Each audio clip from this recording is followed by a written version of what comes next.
the life cycle of records. This is also a new subtopic to you that also falls under the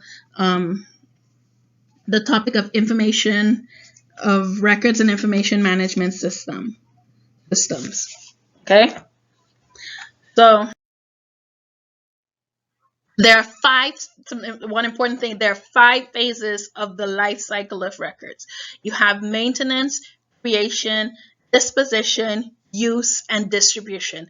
Now, these are in no specific order because the activity that I'm going to give you, you are going to have to put it in particular order. I'm giving you the answers. On the paper itself, it gives you the answers, and it helps you by giving you some definitions of what they are, and also you have access to the internet, so I'm begging you guys to please use your resources on the internet. I got a lot of this information that I'm delivering to you from the internet, and it's very useful, so I know that you guys can access it from the internet, and it'll be very helpful to you.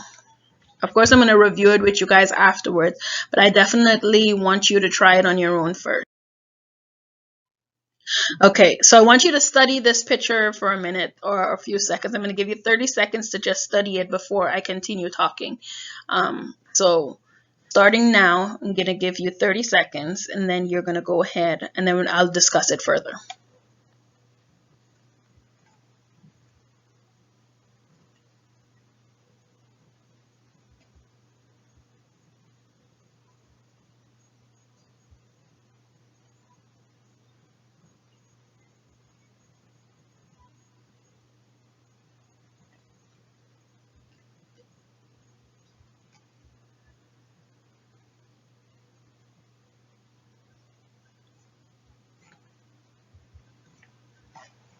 Okay, that was your 30 seconds. Okay, so the life cycle of a record.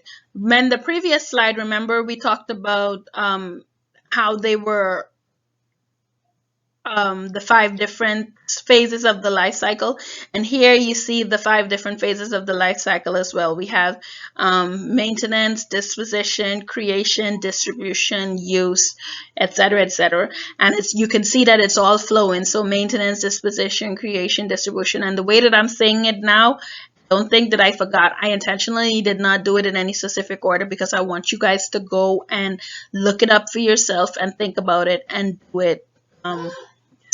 And then afterwards I'll discuss it, or I'll put up another slide that's discussing it. Okay, so moving on. Okay, so the photo on the previous slide, you guys can look back if you need to. It gives you an accurate visual explanation of how the life cycle of records functions. So records are created and distributed for use. When not in use, they're securely stored within the office or the organization.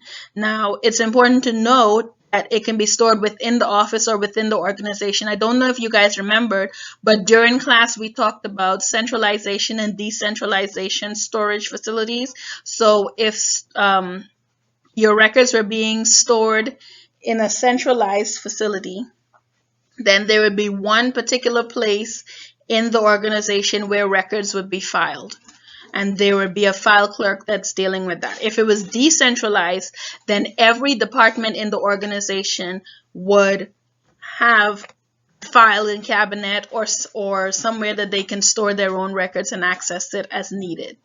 Okay, so at some point in many businesses, as words will say many, like schools, hospitals, or financial offices, records are no longer needed. And sometimes an office runs out of space, or office may even need to throw some records out to make space.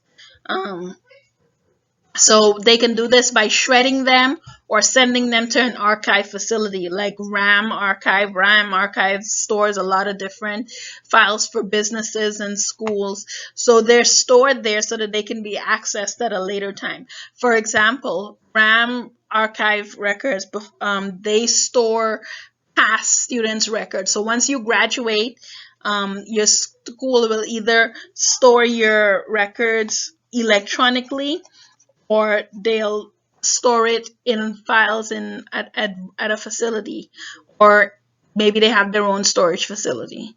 So records, when they're being disposed of. Sometimes they say disposition, but it's not necessarily disposed of all the time. Sometimes they're shredded and thrown away, like if it's sensitive document that you only need to see one time and then it needs to throw away, or if it's financial records or something like that.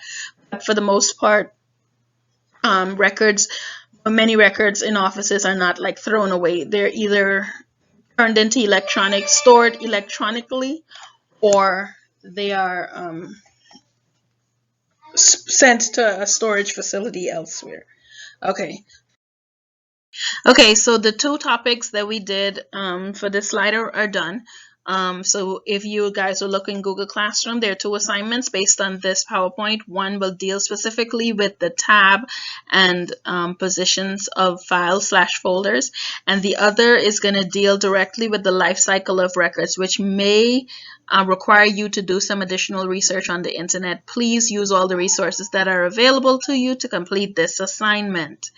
If you have any questions, you may contact me at the phone number online, or you may simply leave a message in the comments below. I check the comments daily. So let me know if you have any questions after that, okay?